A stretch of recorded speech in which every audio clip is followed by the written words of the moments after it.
Sa masalimot na tanawin ng pelikulang Pilipino, may mga pangalang naging kasing kahulugan ng sining at husay sa pagganap.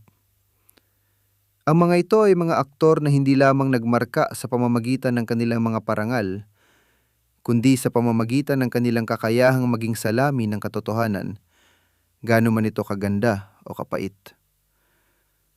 Isa sa mga natatanging haliging ito ay si Bembol Rocco, isang pangalan na sa loob ng halos 5 dekada ay naging simbolo ng versatility, katatagan, at isang pambihirang kwento ng pagbangon mula sa isang madilim na nakaraan. Ang kanyang paglalakbay, na nagsimula sa isang landas na malayo sa liwanag ng kamera, ay isang salaysay ng pagkaligaw at muling pagkatuklas. Isang patunay na ang pinakamahuhusay na pagganap ay madalas na hinuhubog ng pinakamalalalim na karanasan. Mula sa kanyang di inaasahang pagpasok sa industriya hanggang sa kanyang pag-ukit ng isang di matatawarang legasya, ang buhay ni Bembol Rocco ay isang kwento na karapat-dapat isalaysay. Hindi lamang bilang isang artista, kundi bilang isang taong nagtagumpay laban sa kanyang sariling mga demonyo. Mga unang taon at paghahanap ng sarili. Isinilang bilang si Rafael Aranda Rocco Jr. noong ika-20 ng Nobyembre, 1953 sa Naga, Camarines Sur. Si Bembol ang ika-4 sa 8 magkakapatid. Lumaki siya sa isang pamilyang may matatag na pundasyon at pagmamahal.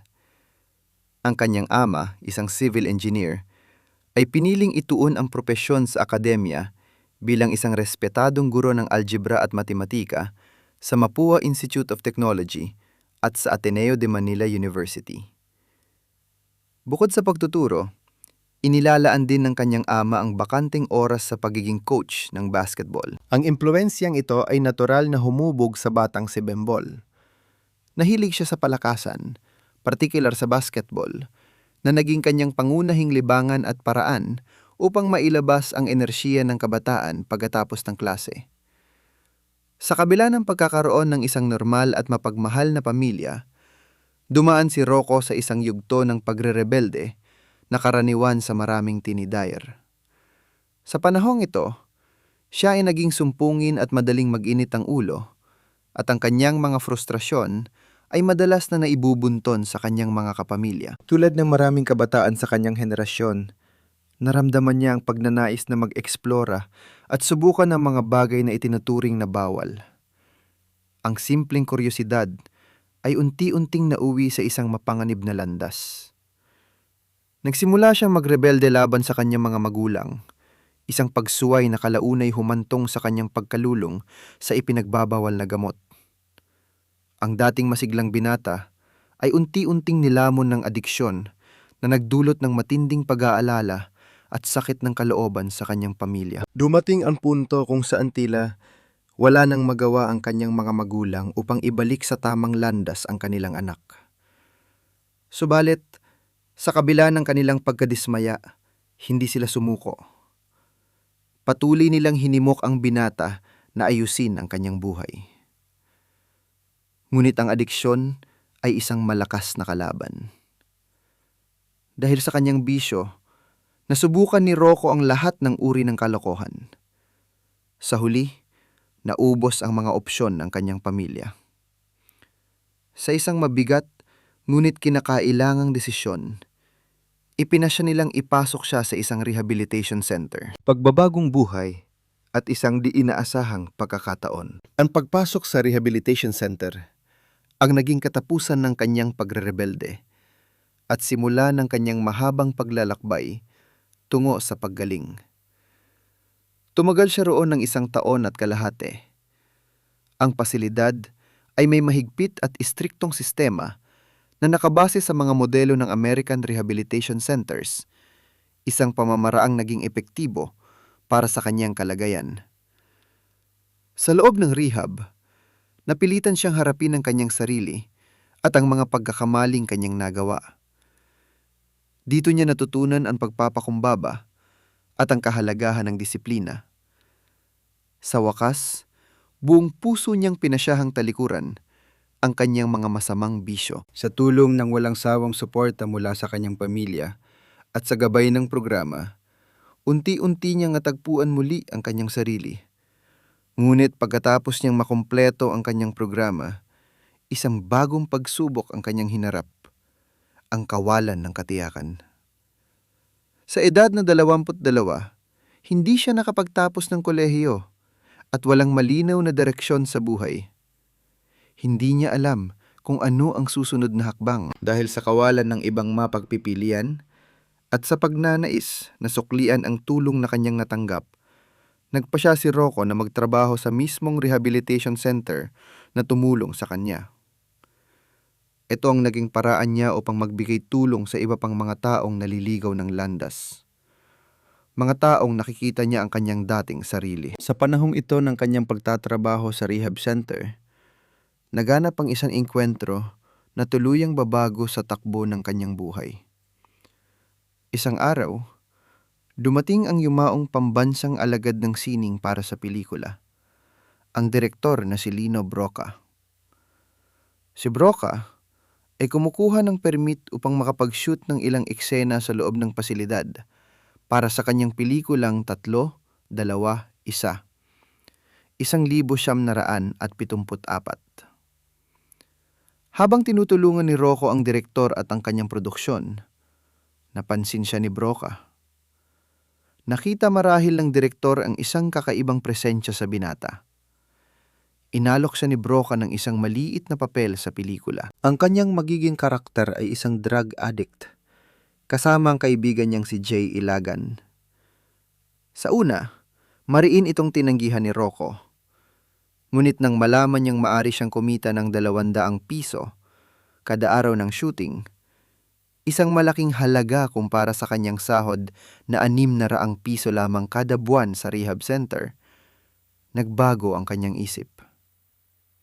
Ang desisyong ito, na sa simula ay bunsod ng praktikal na pangangailangan, ang magiging unang hakbang niya sa isang mundo na hindi niya kailanman pinangarap pasukin. Bagamat wala sa anyang mga pangarap ang pag-aartista, isang bagong damdamin ang umusbong sa kalooban ni Rocco pagkatapos ng kanyang karanasan sa paggawa ng pelikula. Naramdaman niya na tila muli niyang natagpuan ng isang direksyon, isang bagong layunin sa buhay. Ang pagsilar ng isang bituin, Maynila sa mga kuko ng liwanag. Ang maliit na papel sa 3, 2, 1 ay nagbukas ng mas malaking pinto. Muling kinuha ni Lino Brocka si Rocco para sa kanyang susunod na proyekto, ang pelikulang nakatagdang maging isa sa pinakamahalagang obra sa kasaysayan ng sinimang Pilipino, ang Maynila sa mga kuko ng liwanag. 1975. Sa simula, si Rocco ay napili lamang para gumanap ng isang supporting role. Ang pangunahing papel ni Julio Madiaga ay nakalaan para sa mas kilalang aktor noon na si Jay Ilagan. Subalit, nagkaroon ng aberya sa mga unang araw ng shooting na naging dahilan upang hindi maituloy ni Ilagan ang proyekto. Naharap si Brocka sa isang mahirap na desisyon. Kukuha ba siya ng isang bagong sikat na aktor upang pumalit? O susugal ba siya sa isang baguhan na kanyang kinakikitaan ng hilaw, ngunit malaking potensyal? Sa isang pasang magpapatunay sa kanyang henyo bilang isang direktor, pinili ni Lino Brocka na isugal ang buong pelikula kay Bembol Rocco. Ibinigay niya ang pangunahing papel sa binatang halos walang karanasan sa pag-arte. Upang ihanda siya, binigyan ni Brocka si Rocco ng masinsinang one-on-one acting lessons. Naging personal na tagapagturo niya ang direktor. Sa una, labis na nahiya si Rocco sa nangyari. Hindi niya intensyong agawin ang papel mula kay Jay Ilagan na isa niyang kaibigan. Ngunit buong loob na tinanggap ni Ilagan na marahil ay hindi talaga para sa kanya ang papel na yon. Ang pangyayaring ito ay hindi naging hadlang sa kanilang pagkakaibigan. Sa katunayan, ito pa ang nagpatibay dito. Sa ilalim ng matiyagang paggabay ni Brocka, natutunan ni Rocco ang mga pundasyon ng sining ng pag-arte. Mula sa tamang pagbigkas ng mga linya, sa paggamit ng mga mata upang magpahayag ng emosyon, hanggang sa bawat galaw at ekspresyon ng mukha. Lahat ay masusing itinuro sa kanya ng maestro. Ang tiwala at dedikasyon na ipinakita ni Broca ay lubos na ipinagpasalamat ni Rocco at sinuklian niya ito ng buong pusong pagganap. Nang ipalabas sa mga sinehan ang Maynila, sa mga kuko ng liwanag, hindi akalain ni Bembol Rocco na ito ang pelikulang tuluyang babago sa kanyang buhay at sa kanyang pangalan. Ang kanyang pagganap bilang si Julio Madyaga, isang probinsyanong naghahanap sa kanyang nawawalang kasintahan sa gitna ng malupit na syudad, ay isang revelasyon. Nakuha niya ang simpatya ng manonood sa kanyang tahimik ngunit matinding pagganap na sumasalamin sa desperasyon at pag-asa ng mga maliliit na tao. Ang pelikula ay humakot ng mga parangal at ang pinakamalaking sorpresa ay ang pagkilala kay Rocco. Sa FAMAS Awards, ang pinakaprestiyosong tagapagbigay parangal sa pelikula noong panahong yon, itinanghal siyang Best Actor. Ang isang baguhang nagmula sa rehab center ay tinalo ang mga veteranong aktor ng industriya. Ito ang naging opisyal na turning point sa kanyang buhay. Dito siya nagpasyang ituloy at seryosohin ang karera sa showbiz. Isang matatag at maraming kulay na karera. Ang tagumpay ng Maynila ay nagbukas ng hindi mabilang na pinto para kay Bembol Rocco. Mula sa isang dikilalang pangalan, siya ay agad na kinilala bilang isa sa pinakamahuhusay na aktor ng kanyang henerasyon. Para sa kanya, si Lino Broca ay higit pa sa isang direktor. Itinuring niya itong isang pangalawang ama, isang mentor, kaibigan, at gabay sa buong itinakbo ng kanyang karera. Nagpatuloy sa pamamayagpag si Rocco sa industriya. Mula siyang hinirang bilang Best Actor sa Urian Awards para sa pelikulang Sa Piling ng Mga Sugapa, 1976. Nasundan pa ito ng mga pagkilala para sa mga pelikulang tulad ng Esperanza at Paulina. Ang kanyang husay ay hindi kumupa sa paglipas ng panahon. Noong 2017, halos 4 na dekada matapos ang kanyang unang parangal, muli siyang pinarangalan para sa kanyang pagganap sa pelikulang What Home Feels Like. Ang isa sa mga pinakamalaking katangian ni Rocco bilang aktor ay ang kanyang pambihirang versatility. Sa kabuuan ng kanyang karera, nagpamalas siya ng kahusayan sa iba't ibang genre. Epektibo siya sa mabibigat na drama, ngunit kaya rin niyang maging isang makisig na action star. Hindi rin siya nagpahuli sa larangan ng komedya, kung saan naipakita niya ang kanyang mas magaan na panig. Bukod dito, nakilala rin siya bilang isa sa mga pinaka-epektibong kontrabida sa pelikulang Pilipino. Ang kanyang signature look, ang pagiging kalbo, ay naging tatak ng marami sa kanyang mga antagonistang papel na nagbibigay sa kanya ng isang nakakatakot at di malilimutang presensya sa screen. Maging sa telebisyon, naging pamilyar na mukha siya sa iba't ibang serye. Patunay na ang kanyang talento ay kayang umangkop sa anumang medium. Nang pumanaw ang kanyang mentor na si Lino Broca sa isang aksidente noong 1991, labis itong dinamdam ni Rocco. Ayon sa kanya, para siyang muling nawala ng isang ama. Paulit-ulit niyang sinasabi na kung hindi dahil kay Broca, malamang ay hindi siya napasok sa mundo ng showbiz at baka tuluyan nang nalihis ang kanyang landas. Itinuturing niyang si Broca ang nagligtas sa kanyang buhay, hindi lamang sa pagbibigay sa kanya ng karera, kundi sa pagbibigay sa kanya ng pangalawang pagkakataon upang maging isang mas mabuting tao. Buhay sa labas ng kamera. Sa kasalukuyan, si Bembol Rocco ay nasa edad na 69. Sa likod ng kanyang matagumpay na karera, siya ay isang ama sa 5 anak, 4 na lalaki at 1 babae. 2 sa kanyang mga anak, ang kambal na sina Felix at Dominic Rocco, ay sumunod sa kanyang mga yapak at tumasok na rin sa pag-aartista. Dala-dala ang apelyidong ginawa niyang tanyag. Sa kabila ng kanyang estado bilang isang kilalang artista, sinikap ni Rocco na panatilihing simple at pribado ang kanyang personal na buhay. Sa isang panayam, ibinahagi niya na noong maliliit pa ang kanyang mga anak, Sinisimulan niya ang kanyang araw sa pagluluto ng kanilang almusal at personal na paghahatid sa kanila sa eskwelahan. Para sa kanya, ang pagiging ama ang nagturo sa kanya ng tunay na kahulugan ng responsibilidad, isang aral na mas mahalaga kaysa sa anumang parangal na kanyang natanggap.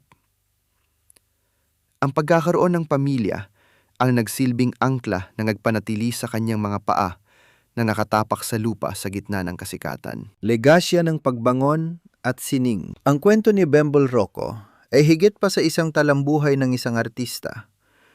Ito ay isang makapangyarihang salaysay ng pag-asa at pagbabago. Mula sa isang binatang nalulung sa masamang bisyo at nawalan ng direksyon, siya ay bumangon upang maging isa sa mga pinakarespetadong aktor sa bansa. Pinatunayan niya na ang pagkaligaw ng landas ay hindi isang habambuhay na sentensya at ang pagbabago ay laging posible sa tulong ng mga taong nagmamahal at naniniwala sa iyo. Ang kanyang mga pinagdaanan, ang sakit, ang paghihirap at ang paghahanap sa sarili ay naging bahagi ng kanyang karanasan na humubog hindi lamang sa kanyang pagkatao kundi maging sa kanyang sining. Ang lalim at katotohanan na kanyang ipinapakita sa bawat pagganap ay refleksyon ng isang buhay na sinubok ng panahon. Ang mahalagang aral sa kanyang paglalakbay ay ang kakayahang matuto mula sa mga pagkakamali at ang katatagang huwag sumuko upang muling itayo ang sarili at abutin ang mga pangarap. Si Bembol Rocco ay isang tunay na inspirasyon, isang buhay na patunay na ang pangalawang pagkakataon ay hindi lamang isang biyaya, kundi isang responsibilidad na dapat pahalagahan at pagyamanin.